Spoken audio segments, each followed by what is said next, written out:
Y ahora, que no te la cuenten más. Un espacio de información con visión nacional, cristiana y humanista. Por el periodista Juan Carlos González Costa. Días martes de 16 a 17. Por Antares, la emisora de la familia.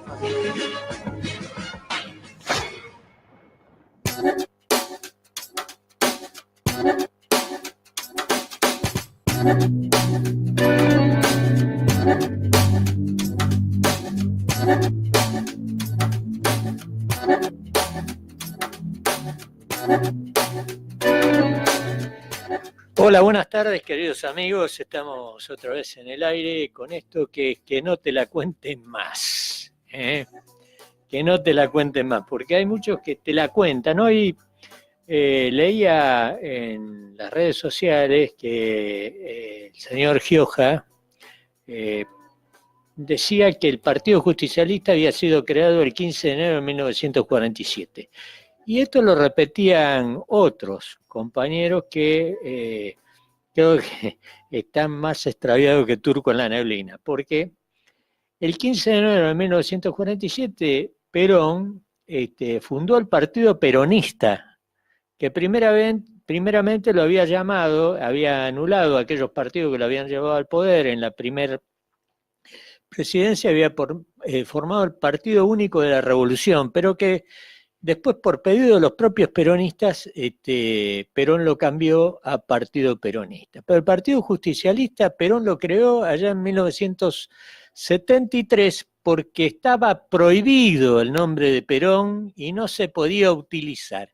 Y solamente por eso creó el Partido Justicialista, que a nosotros, los militantes, en la última reunión que tuvo con nosotros en 1974 en el Teatro Cervantes, nos pidió que lo enterráramos literalmente con 4 caballos negros.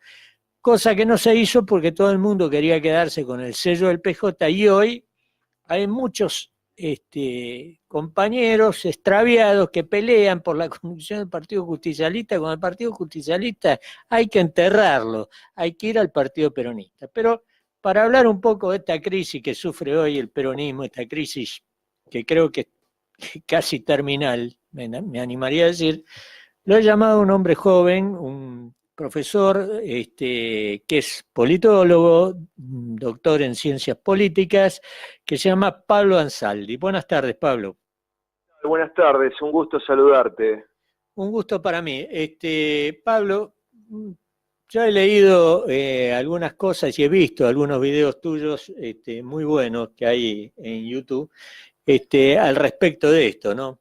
De esta crisis terrible que sufre el Partido Justicialista, esta pérdida de identidad, esta metamorfosis que lo transformó en este progresismo berreta que hoy tiene la República Argentina, que lo ha desvirtuado totalmente. ¿Cuál es la diferencia entre el verdadero peronismo y esto que hoy se abandera como peronismo falsamente, lógicamente? Bueno, la diferencia está clara, ¿no? El peronismo históricamente ha sido un movimiento nacional orientado hacia una comunidad organizada de personas libres. El Partido Justicialista en la actualidad es un partido del régimen liberal a la que le caben las generales de la ley, de la crisis de ese régimen liberal. Son diferencias muy profundas, pero también hay que decir que la crisis global del peronismo como movimiento es también una crisis del pueblo argentino, porque el peronismo es la expresión política del pueblo argentino, la expresión cultural y el horizonte doctrinario más amplio que ha tenido a lo largo de su historia. Por lo tanto, hay que verlo desde el punto, si tú quieres, desde un punto de vista pendular o espiralado, ¿no? Hay circuncorsi y ricorsi de la historia, circunstancias de crisis y circunstancias de ascenso. Hoy claramente estamos en una profunda circunstancia crítica, donde también padecemos una ofensiva en todos los planos de la expresión más radicalizada de la ideología de género, de todo lo que es la post-socialdemocracia, que se ha transformado en una vertiente lumpen, radicalizada que tiende a la destrucción de la familia, a la destrucción de la persona humana y que de ese modo remacha también la dominación del capitalismo liberal, es decir, una típica convergencia sinárquica, ¿no? Sí, así es. Yo casualmente hoy y adhiero a la expresión tuya de lumpen, porque ayer mirando la manifestación esta que se hizo feminista en el centro, Sí. literalmente parecía un lumpanar eso.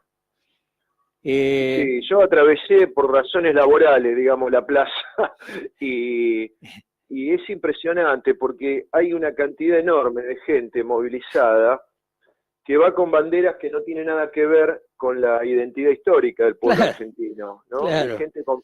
Entonces, la pregunta es ¿por qué llevan tantos carteles y banderas? ¿Saben a lo que van? Hubo muchos que van arrastrados, como el movimiento piquetero, ¿me explico? Y Así van es. con banderas de Santucho, de Guevara. ¿Por qué no hablan en vez de llevar tanta banderita, no? ¿Por qué? Porque no sabrían articular cuáles son esos contenidos, cuál es esa ideología. Pero están arrastrados. ¿Por qué se dejan arrastrar? Porque están en una situación crítica, muy crítica, y no hay hoy, que esta es responsabilidad nuestra, un plato, en el sentido de que hablaba Perón, un plato en el sentido de la esgrima, donde la gente pueda poner sus pies y luchar por una alternativa realmente nacional y realmente popular, y no las que se presentan. Sí, desgraciadamente nos hemos transformado en aquello que decía Perón, que habría una gran diferencia entre un pueblo y una masa, ¿no? Efectivamente. Hoy somos masa. Hoy Efectivamente. somos masa. Y la Efectivamente. masa Y no piensa, la nosotros, masa no razona, la masa se mueve por generación espontánea, por espasmódica. la masa, me parece que todo el pensamiento de Perón puede verse en parte, ¿no? Desde la conversión de la masa en pueblo, ¿no? Hay masa popular, por supuesto, y hoy hay masa popular o pueblo masa. Lo que no hay es pueblo con personalidad social, con organización, con conciencia. Y todo el problema de la política peronista hoy, más allá de partido, movimiento, esos son nombres, se puede llamar pirulo. Es decir, el problema de fondo es la organización popular y la puesta en práctica de una ética. Se ha perdido la ética desde hace muchos años y se ha perdido la organización popular.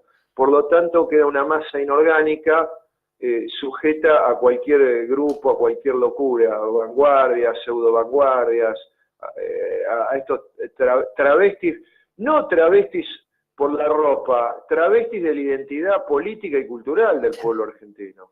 Así es.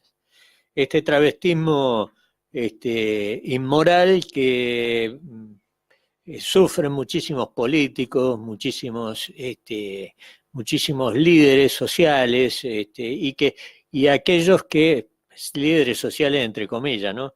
Claro. Y aquellos que manejan esta masa amorfa que uno puede ver como en el acto que se hizo ayer. Claro. Una cosa realmente lamentable cuando...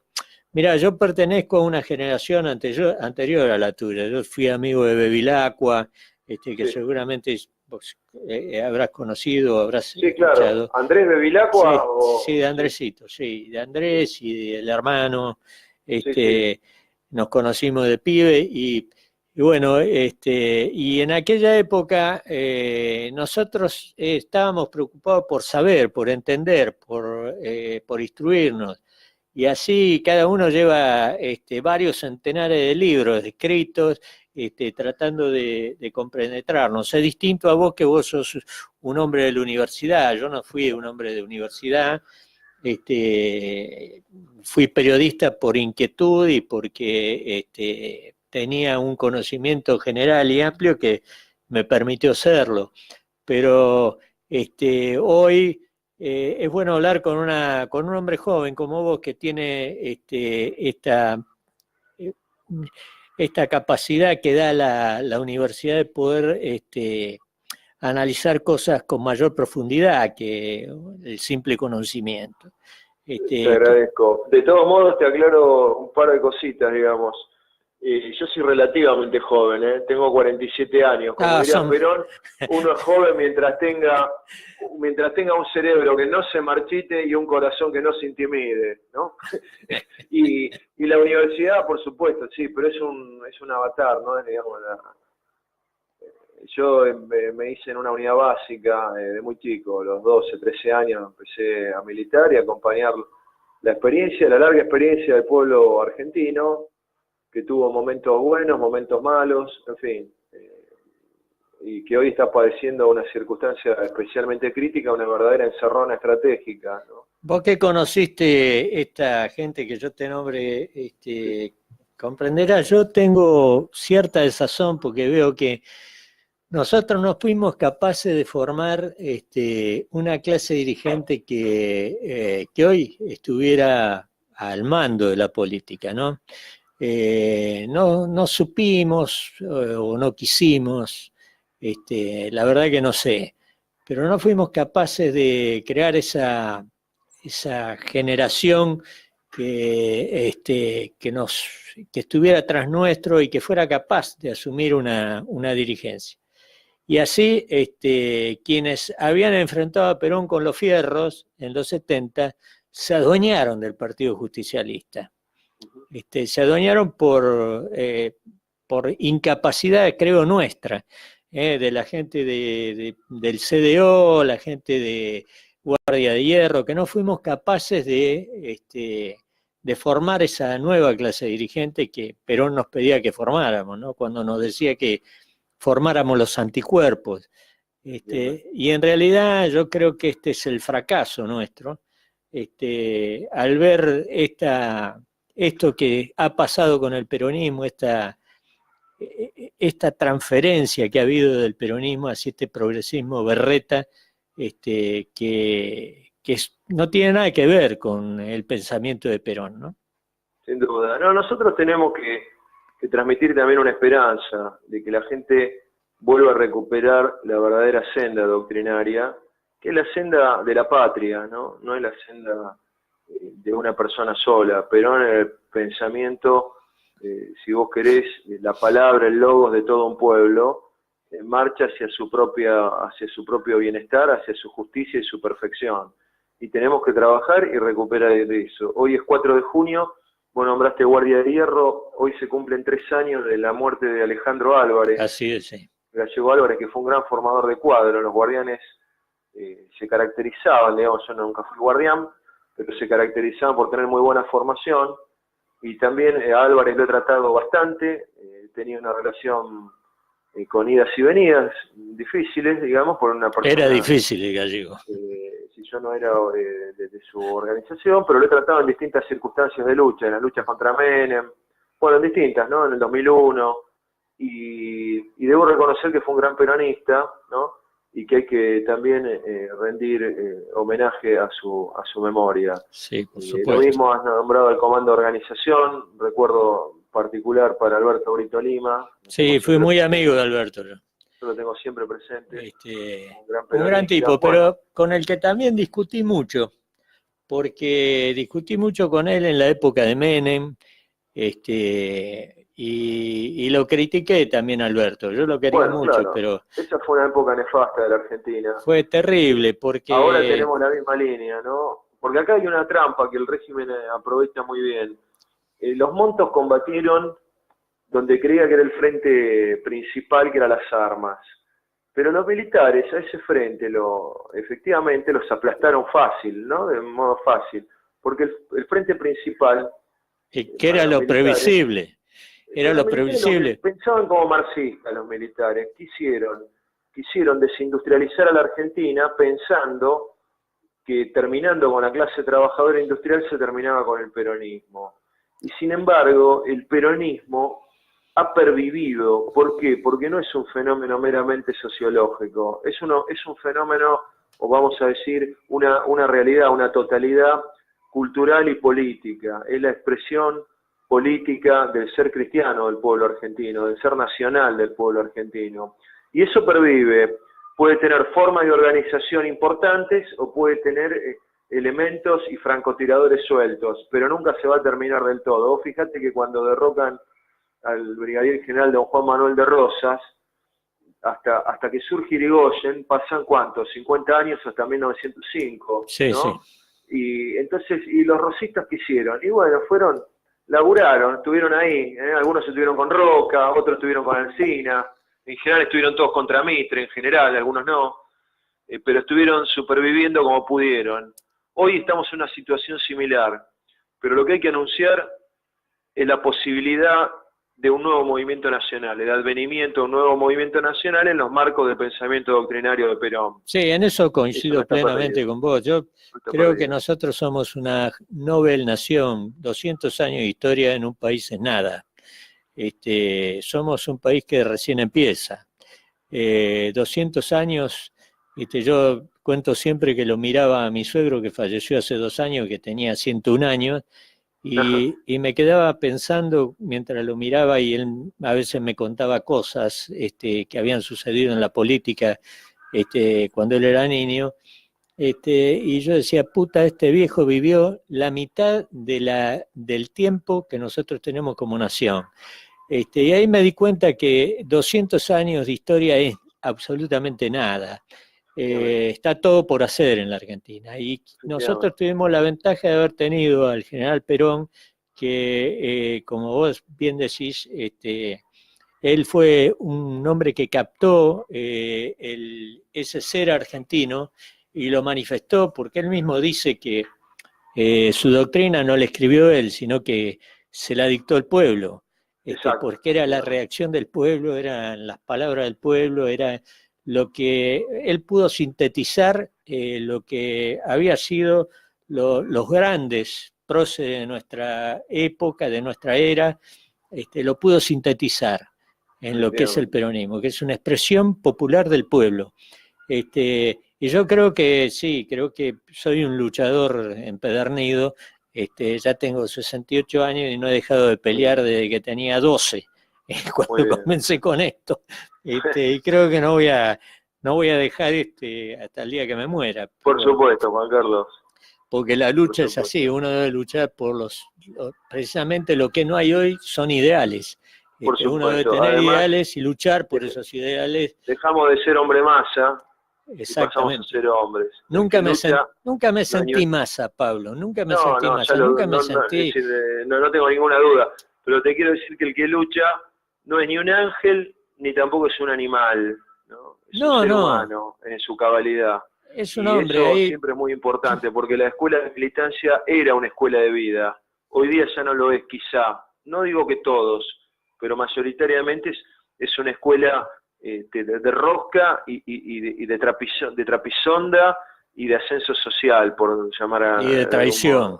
De traición y demás. Entonces debe volver a ser una escuela de vida. Exactamente, ¿no? Pues yo tuve, los dirigentes que yo tuve, que ya la mayoría están muertos, pero eran gente de bien, gente de bien.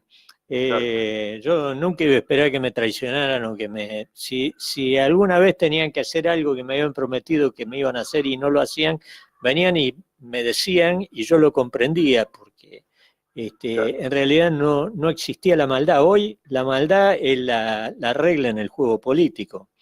Bueno, es parte, sí, es parte. Y entonces eso, bueno, coincido con vos que esto es un proceso que vive de degradación de la sociedad, ¿no? Esto tiene que ver con lo que nos pasa como sociedad también, donde todos los valores se han trastocado, todo se ha dado vuelta, todo se ha desfigurado. Hoy miraba por televisión un matrimonio con un bebé que fueron a robar a una casa y saltaron a la pared con el bebé. Eso era una cosa impensable. Yo me crié en un barrio muy reo, en Mataderos, te cuento, y eso... Conocí mucha gente que vivía de noche, que se entienda bien lo que digo, pero ninguno de los que yo conocí tenía suficiente maldad como para hacer las cosas que suceden hoy, y mucho menos ir con un hijo a robar, una cosa que era impensable, pero no se les podía ni siquiera pasar por la cabeza. Juan Carlos, yo a tu productor le dije que tenía muy poca batería en el celular. Sí, bueno, Ya casi no tengo, quiero decir que en cualquier momento se puede cortar, pero lo que te quería fundamentalmente es agradecer el llamado, reivindicar el 4 de junio como una fecha muy importante para el movimiento, 4 de junio de 1943, 4 de junio de 1946, de 1952, etcétera. Es una gran fecha y siempre motivo para evocar, pensar y sobre todo pensar en las nuevas puestas en práctica, ¿no? De nuestra ética y de nuestra gran política. Así es. Aprovecho para enviarte un fuerte abrazo y agradecerte. No, el agradecido soy yo porque vos sos recambio generacional nuestro. Y entonces me alegra que sean personas como vos que tengan ese espíritu de lucha, porque Dale, esto se concentra en la lucha. Te mando un gran abrazo. Un fuerte abrazo, gracias. Bueno, fue Pablo Ansaldi, joven politólogo, porque él dice que no es tan joven, pero sí es muy joven para mí. Es un pibe, pero un hombre de la cultura, un hombre muy inteligente, y recomiendo a quien nos esté escuchando buscar los videos de Pablo Ansaldi en YouTube y verlos. Realmente es interesante escucharlo porque habla con una solvencia y una contundencia realmente importante, y es lo que hoy necesitan tener como referente los pibes, porque necesitan que gente joven como Pablo Ansaldi les refiera lo que es en realidad, lo que fue, lo que es, lo que debe ser el peronismo. Vamos a ir un corte y enseguida venimos.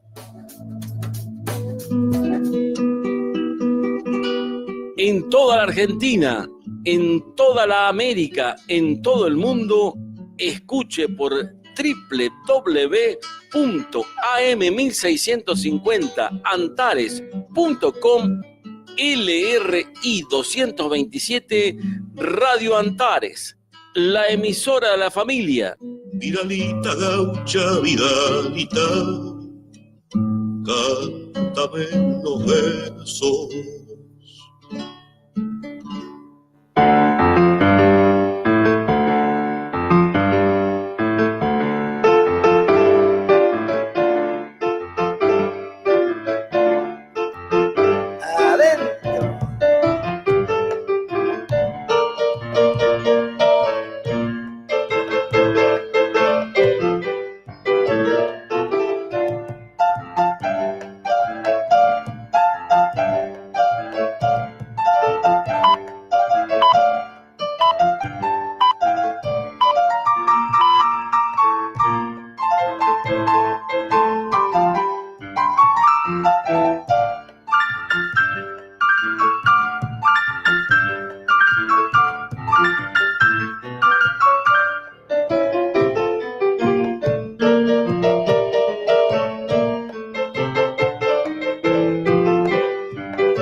Y viene la segunda.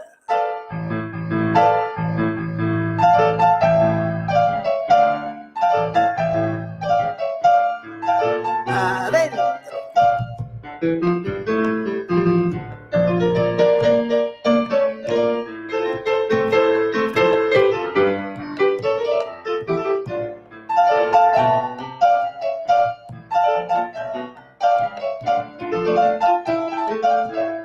Está usted escuchando Que no te la cuenten más, un espacio de información con visión nacional, cristiana y humanista, por el periodista Juan Carlos González Costa, días martes de 16 a 17, por Antares, la emisora de la familia.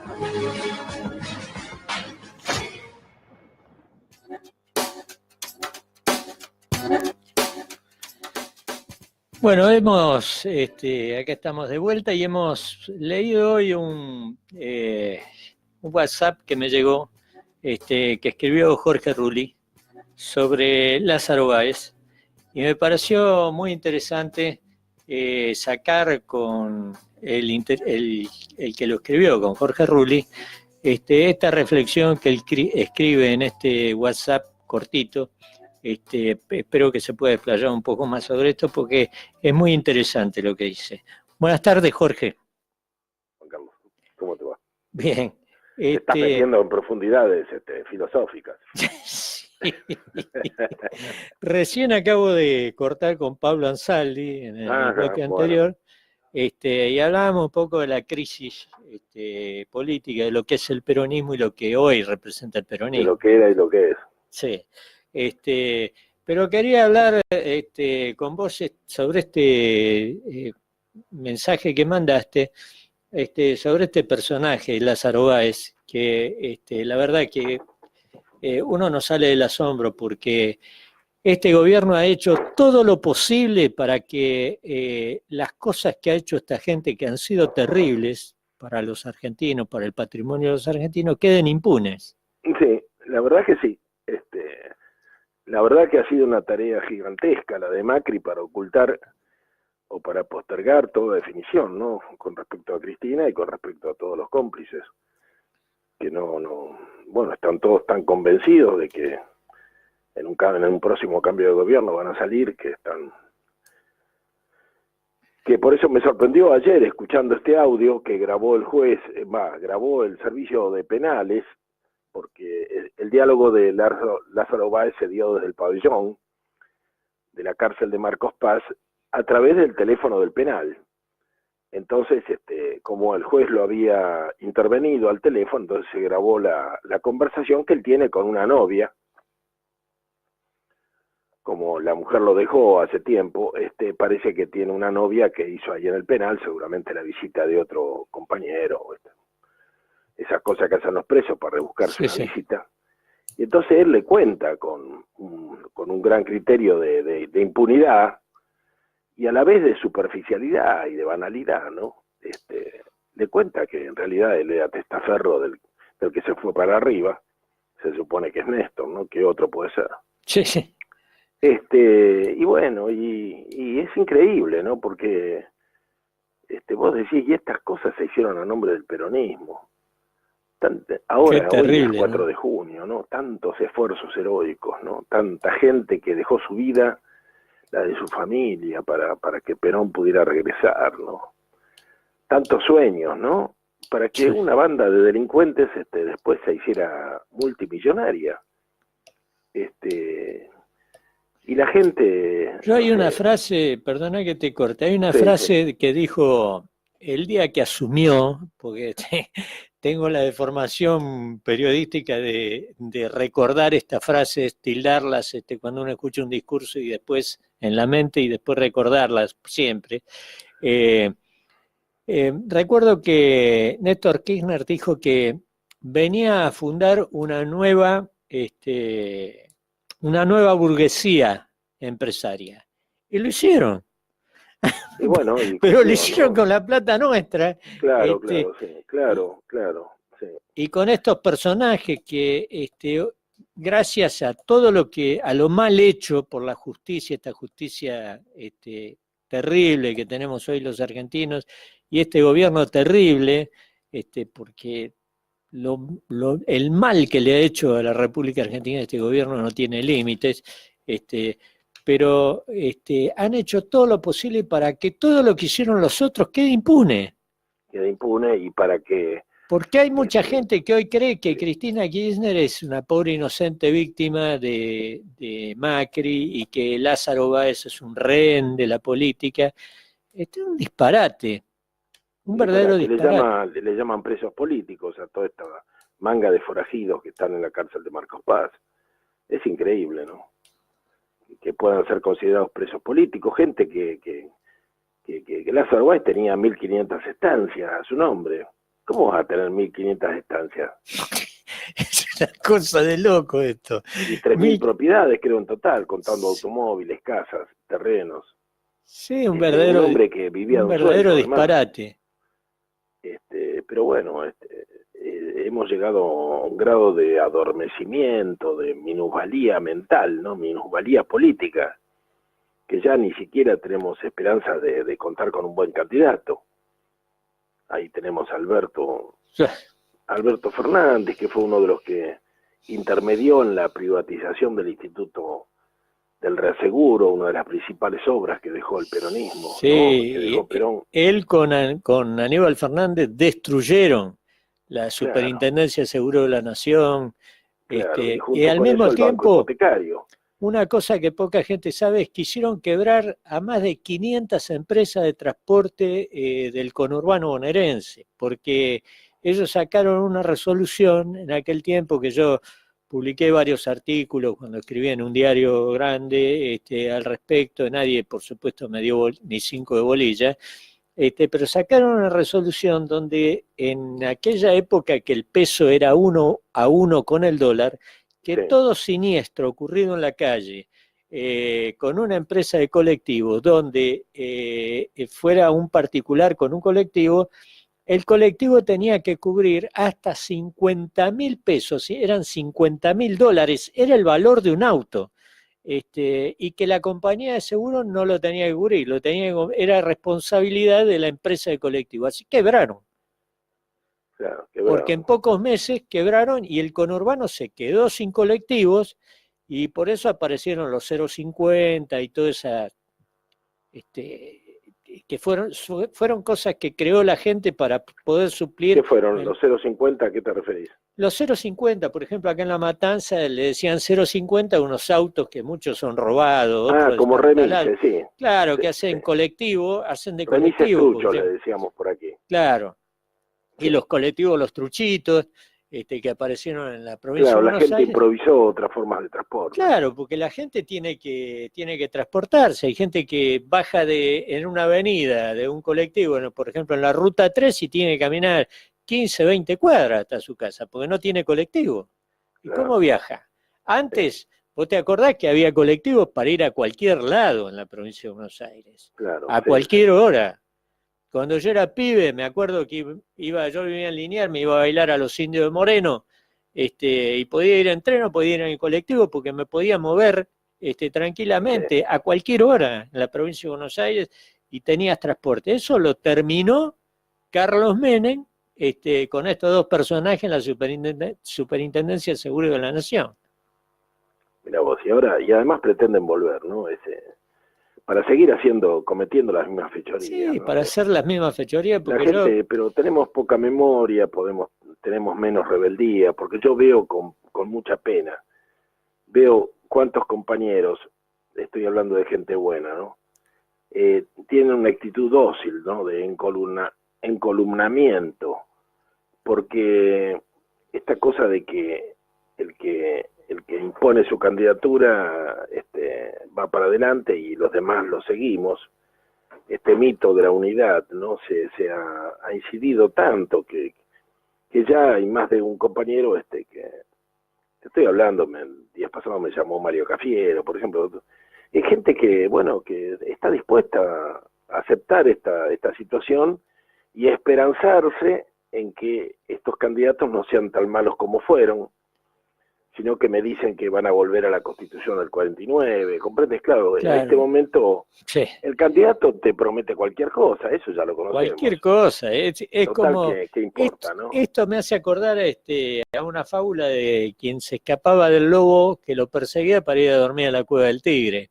Claro. Esto es así, es escapar de esto, porque hoy muchos compañeros, también hablando con un compañero me decía, bueno, pero el enemigo es Macri. No, el enemigo son estos y los otros. No es que nosotros no podemos aceptar que el enemigo es Macri. Sí, Macri es malísimo, es un perverso y todo lo que vos quieras, pero los otros son lo mismo, o peor.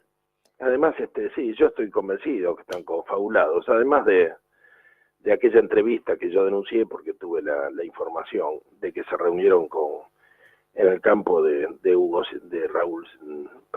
Sigman en la Patagonia. Sí. Cuando las primeras vacaciones que se tomó Mauricio Macri a la Angostura, él descendió hasta los campos de Hugo Sigman, tampoco está muy lejos, está en toda esa zona de Bariloche, tiene 1,5 millones de hectáreas. Imagínate, la nueva oligarquía, ¿no? Y ella que estaba en el sur subió y bueno, estuvieron toda una tarde reunidos, donde después se corrió la voz de debido para arriba nada, ¿no? O sea, habría sido ese el acuerdo, de debido para arriba nada. O sea, ella siempre postuló que tanto ella como sus dos hijos quedaron al margen, ¿no? Que hasta ahora, bueno, eso se ha venido cumpliendo totalmente, ¿no? Sí, evidentemente hay un pacto de impunidad Un pacto de impunidad. por sobre la política que viene de mucho más atrás, ¿no? Porque también Carlos Sí, Menem sí.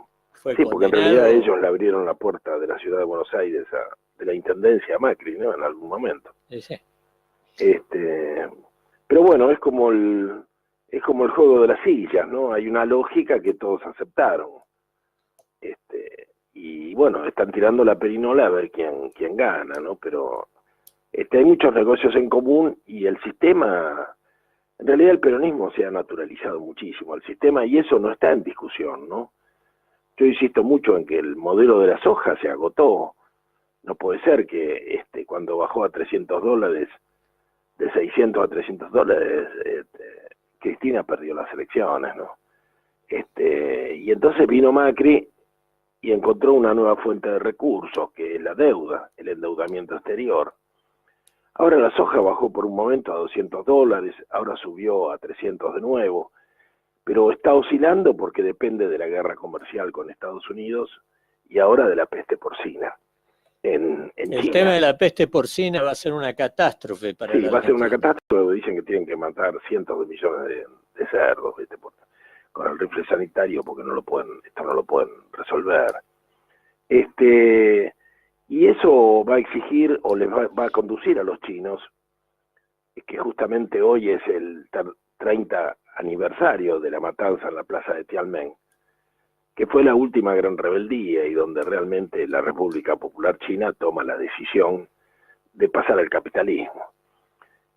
Cuando en el socialismo el pueblo les reclama democracia, ellos deciden pasar al capitalismo, donde ya no hay democracia posible, porque ya empieza el consumismo.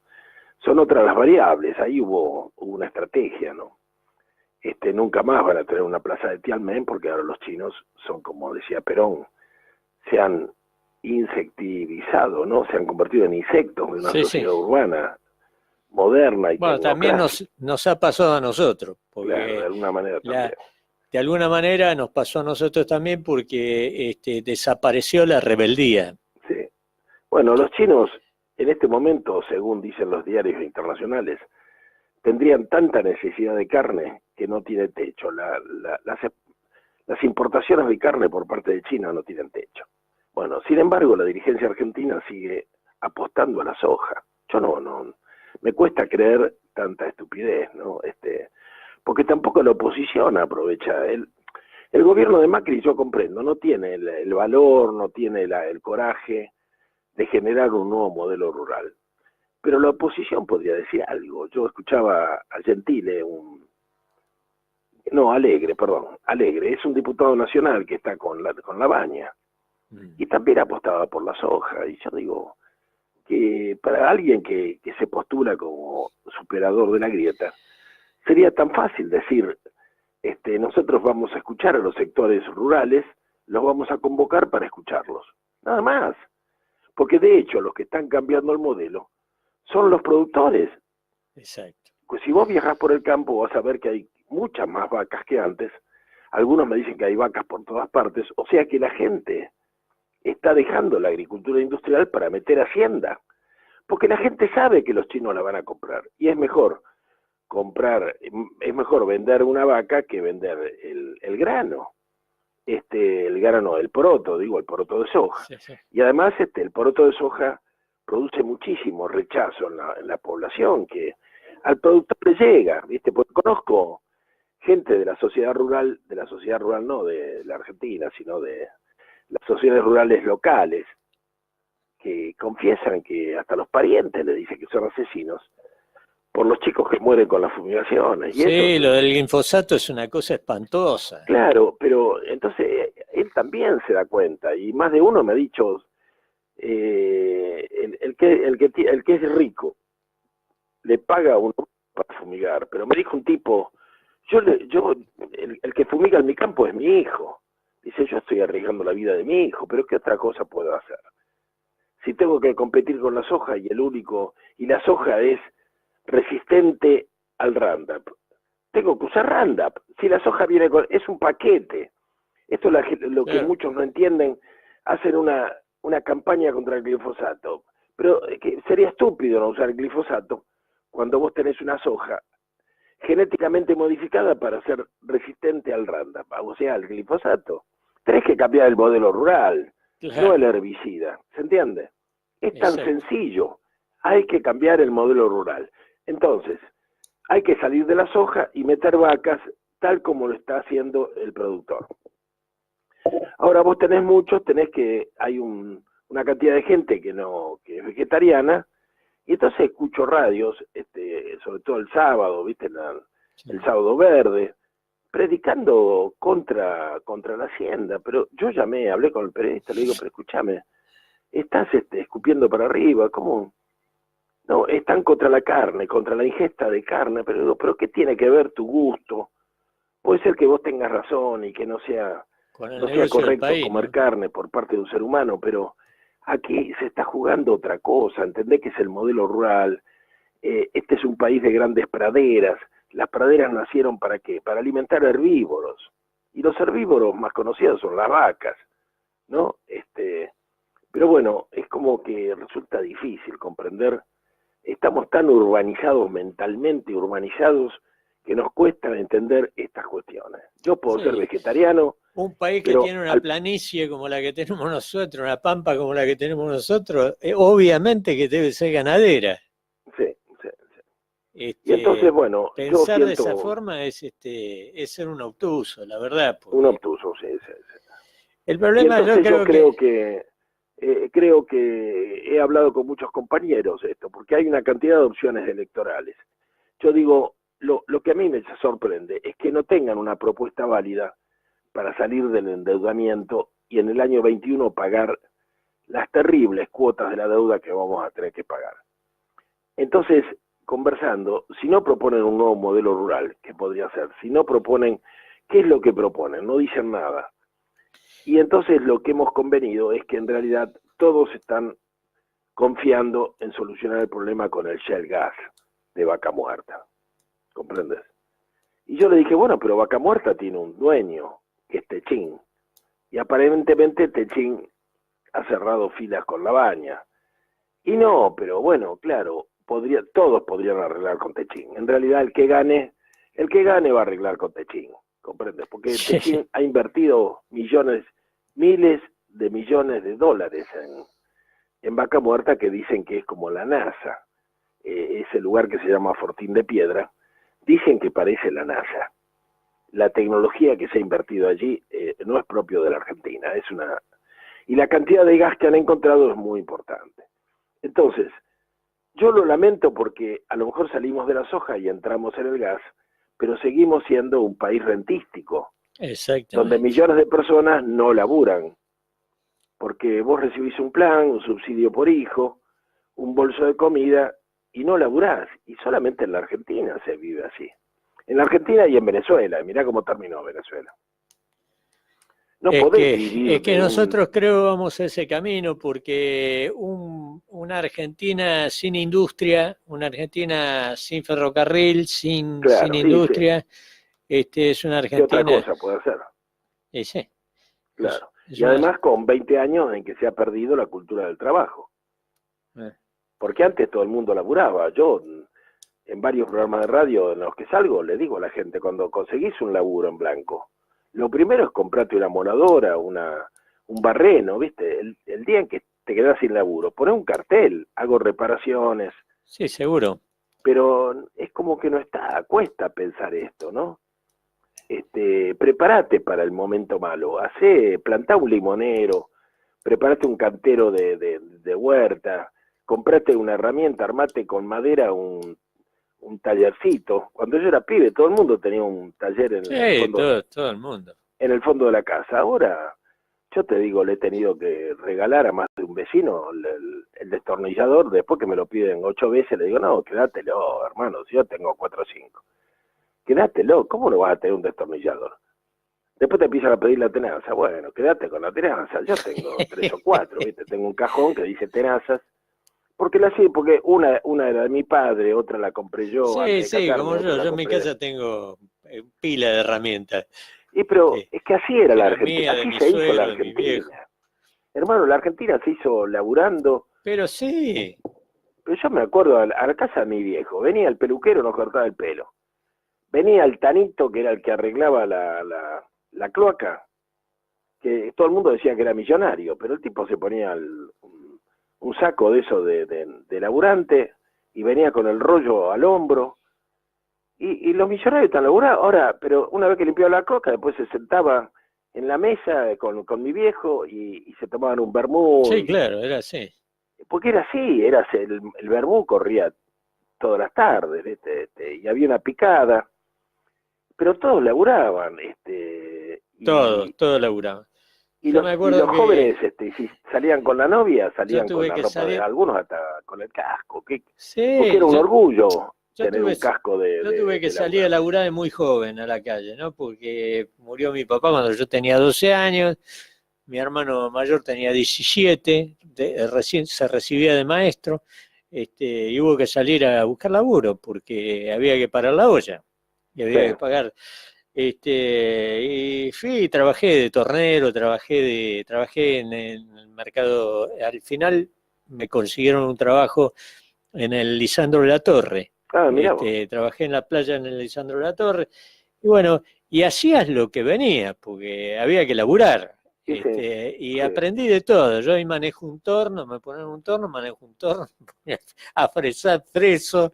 Y mirá vos, de Hecho, trabajar de tornero a trabajar en pero una he hecho matanza. de todo, he trabajado en el calzado, hice de todo, poquito, porque iba saltando de una cosa a la otra, porque había que laburar, pero aprendí, finalmente, bueno, terminé trabajando de periodista, que tenía poco que ver con todo, pero me sirvió porque yo hoy hago de todo en mi casa.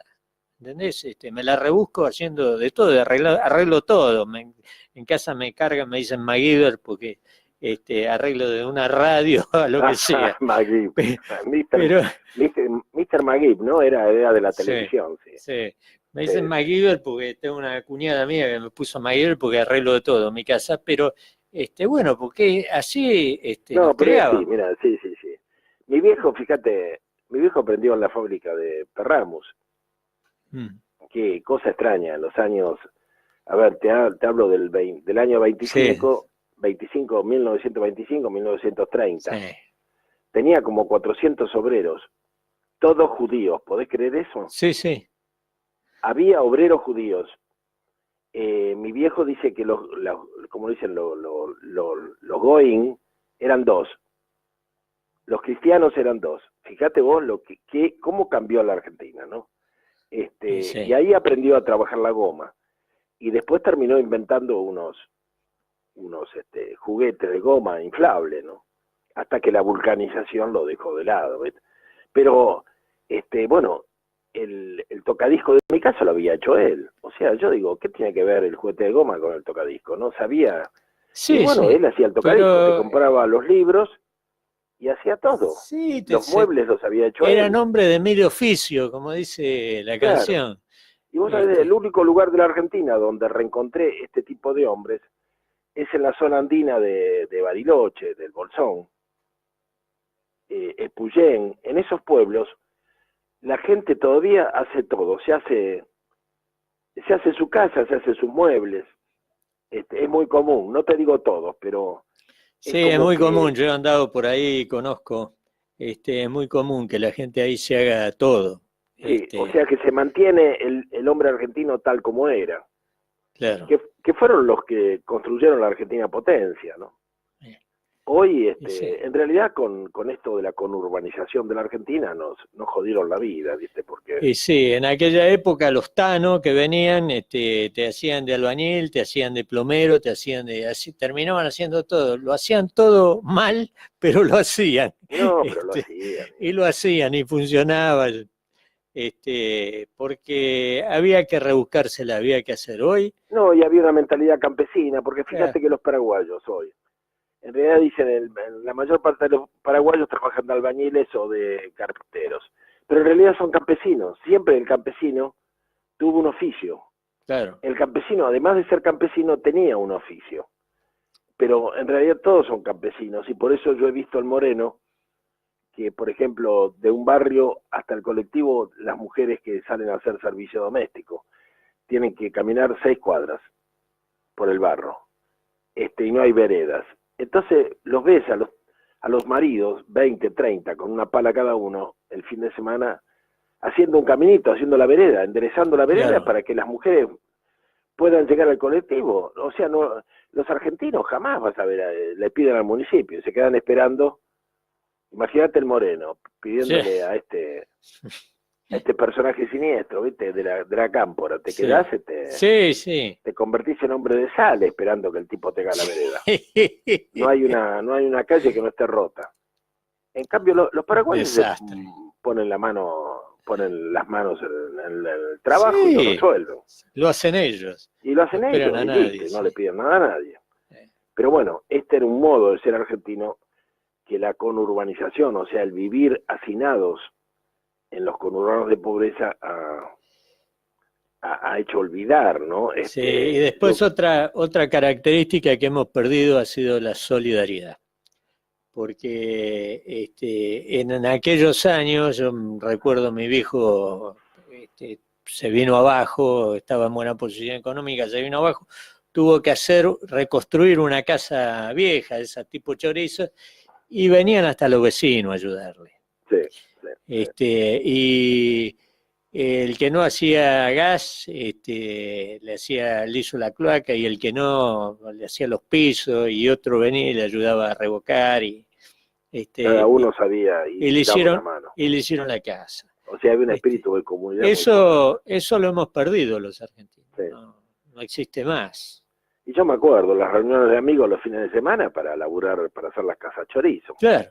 El dueño de casa lo que hacía era por ahí un asado, pero todos los que venían a laburar, te laburaban, y todavía en algunos lugares se da eso, pero venían a dar una mano al amigo, ¿no? Y por eso se iba haciendo, las casas se hacían de a poco, Eso un cuarto sí. detrás del otro. Y sí. Este, Lamentablemente todo eso lo hemos perdido, la solidaridad y la bondad, porque la gente era intrínsecamente buena. Hoy encontrar buena gente cuesta mucho trabajo. Es todo muy... sí, hoy estamos conmemorando el 4 de junio, nada menos. Yo creo que Sí. ha habido un propósito que algún tipo, dicen que Arguindegui lo manifestó alguna vez, ¿no? Volver la Argentina al 3 de junio de 1943. Arguindegui. Es diabólico, ¿no? Es diabólico. Porque el 4 de junio fue un momento tan trascendente, ¿viste? No creo que podamos encontrar otra élite intelectual y de voluntad política como la que en ese momento pudo reunir el ejército argentino en la Escuela Superior de Guerra, ¿no? Yo digo siempre que eso fue el despertar de la Argentina. La Argentina Sí, despertó sí. de un letargo que Un letargo. había iniciado en 1852. Y Esos el 4 militares seguramente se vieron muy conmovidos por la Segunda Guerra Mundial, vieron que la potencia madre, digamos, la potencia colonial, que era la Gran Bretaña, se hundía bajo el ataque alemán, se dieron cuenta que el destino de la Argentina no podía ser atarse a Londres. ¿Qué pasó en ellos, no? ¿Cómo despertaron, cómo crecieron Sí, además, interiormente? yo tengo la suerte de tener un amigo que, su oficial mayor, que estuvo en la Revolución del 43, y él me dice que me cuenta que los oficiales del GO, que él conoció varios, entre ellos tuvo la suerte de marchar en esa revolución al mando de Perón, Uh-huh. y él me contaba que eran tan nacionalistas, dice, ellos se dieron cuenta de que la Argentina no era dueña de nada. En la Argentina del 43 todo era extranjero y Todo era estaba al así, servicio extranjero. Sí. Y se dieron cuenta que el pueblo no era dueño de nada y por eso tomaron el poder. me cuenta que cuando llegó la revolución, las distintas columnas de la revolución a la Casa de Gobierno, estaba todo el generalato vestido con uniforme de gala, con capa, esa capa gris que usaban los Sí. generales, esperando para hacerse cargo. Y cuando llegaron las columnas le dijeron, no, señor, ustedes no, ustedes se van a su casa. Oh, Dios. Dice, la cara de los generales fue una cosa, una tragedia. Y los rajaron olímpicamente.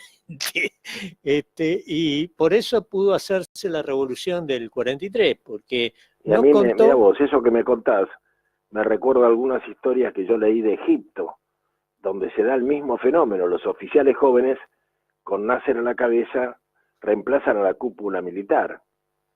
Exactamente, porque me cuenta este suboficial mayor, que lo voy a traer aquí en la semana que viene, si Dios quiere, a contarlo, que lo que no se habían dado cuenta los generales eran que se habían quedado sin mando de tropa, Claro. porque lo inteligente del GO fue haber tomado el mando de tropa en el momento que hacían la revolución, y se quedaron con el mando de tropa. Al sacarle el mando de tropa a los generales, que no le respondían las unidades, se tuvieron que ir a la casa.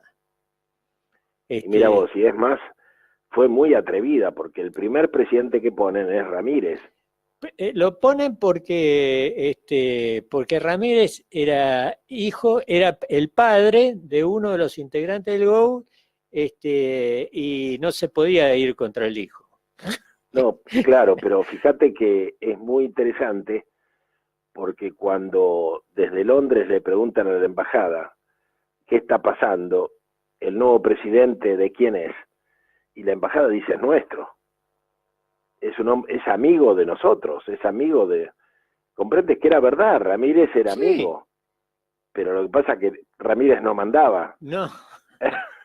Ramírez estaba puesto como un florero. No, estaba puesto porque era el hijo de uno de los integrantes del GO, pero Claro, no, pero esa maniobra no mandaba él, detuvo. sino que mandaba fue el único golpe donde las decisiones las tomaba un conjunto de oficiales, Claro, que eran coroneles, teniente coroneles, mayores, que después cambió, porque cuando Perón lo meten preso por la presión de la oligarquía que había convencido a los generales que había que terminar con eso. claro. De todas maneras, Perón ya lo tenía preparado porque lo había madurado y Ya pudieron darla contra... no lo pudieron joder porque ya había armado, tenía armado políticamente, tenía un armado político que pudo resistir, digamos. que le garantizaba... Claro, pero en el 43, cuando lo eligen a Ramírez, no tenían ese entramado. No. Por eso fue muy importante poner a Ramírez, que era... Las grandes potencias y las corporaciones se quedaron tranquilas, porque corrían todo tipo de rumores, incluso que habían sido los comunistas, que el golpe era comunista, que el golpe era nazi, porque eran los términos de la época. Acá estaba terminando la Segunda Guerra Mundial. Y entonces con Ramírez se quedaron en sosiego, ¿no? Mientras la revolución avanzaba.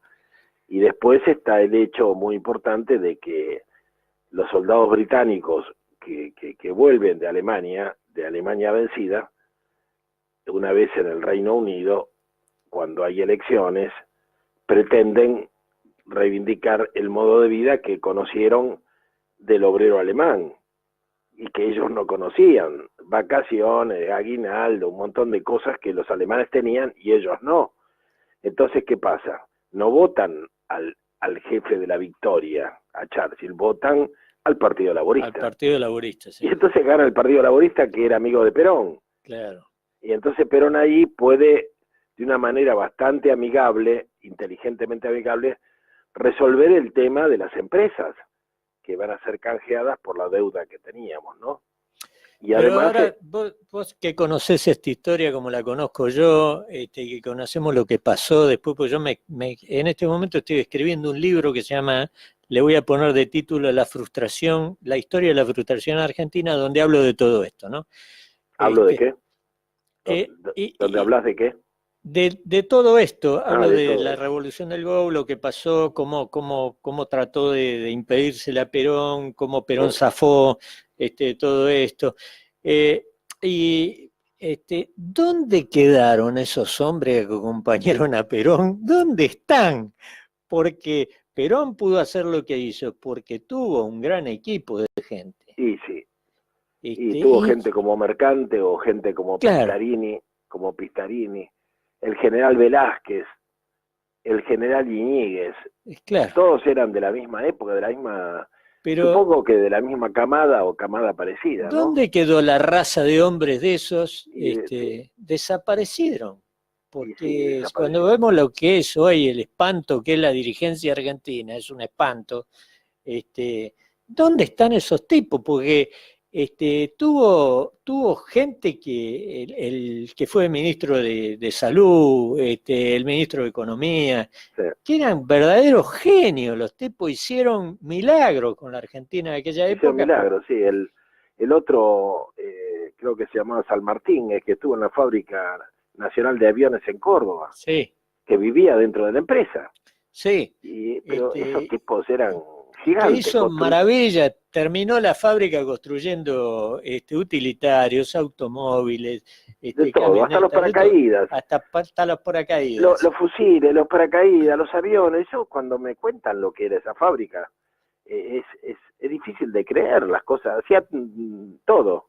Y ver que la Argentina se haya transformado en esto, Sí, qué en doloroso. esto que necesitamos un colador de café y lo tenemos que traer de China. Es una vergüenza Es total, pero además una vergüenza.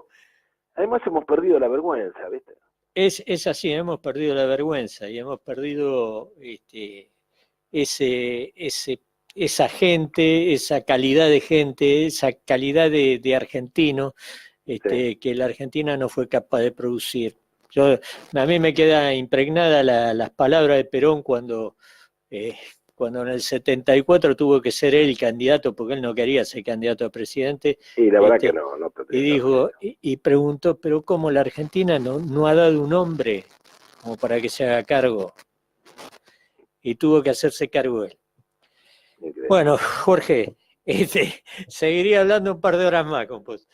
Bueno, pero Bueno, te agradezco el espacio, el recuerdo por la revolución del 4 de junio, que es tan importante, y bueno, y espero que volvamos a encontrarnos en el aire. muchas veces, seguramente. Te Gracias, mando un Juan gran Carlos. abrazo. Un abrazo, saludos a los oyentes. Adiós, gracias. Bueno, ha pasado Jorge Rulli, como pasó anterior Pablo Ansaldi, un gusto, la verdad es un programa de lujo hoy, haber tenido estos dos personajes. Pablo Ansaldi, un hombre joven, pero muy preparado, y Jorge Rulli, ¿qué decir de Jorge Rulli? Jorge Rulli, un hombre histórico de la resistencia peronista, un hombre que se jugó el pellejo, en más de una ocasión, que tuvo precio en su cabeza, que estuvo preso, que fue perseguido, que fue encarcelado varias veces, que tuvo que irse al exilio, que tuvo que vuelto a la Argentina, otra vez tuvo que luchar acá y volver a salir del país. Un hombre de una vida muy difícil, muy dura, que sigue soñando con una Argentina como soñamos todos, una Argentina grande, donde está todo por hacer, una Argentina que se vuelva a reconstruir. Por eso yo citaba a estos hombres que acompañaban al general Perón en su primer y segundo mandato, que fue los que hicieron la mejor Argentina de toda nuestra historia. Porque si nosotros sumamos todo lo hecho en el primer y segundo gobierno de Perón y un poquitito lo que hizo del 74 cuando volvió a asumir, y lo juntamos, hacemos un vademecum con eso, vamos a ver que todo el resto de los gobiernos en nuestra historia, sumándolos a todos, desde Rivadavia para acá, no alcanzamos a ese producido de obras concretas, de leyes, de adelantos para la República Argentina. Perón fue un verdadero genio que nos regaló Dios. Y aquellos hombres, aquel conjunto de hombres, no le iban a la saga. Eran realmente extraordinarios, como su primer ministro de Economía, que fue genial, las cosas que hizo con nada, no teniendo nada, sin dinero, porque gobernar con plata, pidiendo crédito, gobierna cualquiera, así nos dejan, y después nos dejan endeudados como estamos hoy. Qué lástima, ¿eh? Qué lástima que no supimos recrear a esos hombres, qué lástima que no los supimos multiplicar. Esperemos que en el futuro podamos los argentinos reconstruir nuestra nación y volver a ese destino de grandeza que alguna vez dejamos.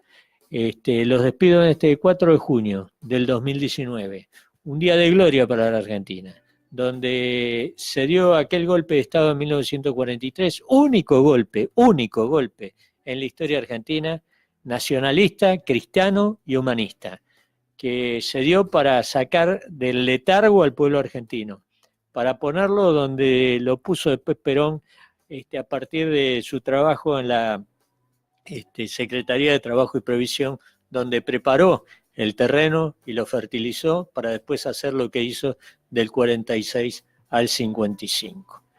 La mejor Argentina de todos. Cualquier extranjero que haya venido en esa época, usted interróguele y pregúntele lo que era la Argentina. La Argentina era un país, como decía mi suegra, que vino de España en esa época, donde en España le habían dicho que en Buenos Aires el dinero estaba tirado por las veredas. Tal era lo que pensaban los extranjeros de la Argentina, que en la Argentina había dinero tirado por las veredas. Uno podía pasar y levantar el dinero, no necesitaba hacer otra cosa. Ella vino acá y trabajó muchísimo, trabajó en fábricas, trabajó muchísimo, pero se vanagloriaba de esa época en que vivió en la República Argentina, se vanagloriaba. No había palabras para que alcanzaran para mostrar el cariño que ella tenía por la Argentina, siendo extranjera, logrado en aquella época, que fue una época de gloria para la Argentina. Esperemos que los argentinos reencontremos el camino que nos devuelva a aquella Argentina que supimos ser. Será hasta el próximo martes, si Dios quiere y solo si Dios quiere. Adiós.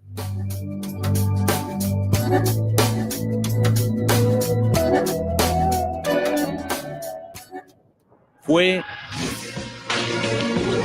Que no te la cuenten más, un espacio de información con visión nacional, cristiana y humanista, por el periodista Juan Carlos González Costa, días martes de 16 a 17, por Antares, la emisora de la familia.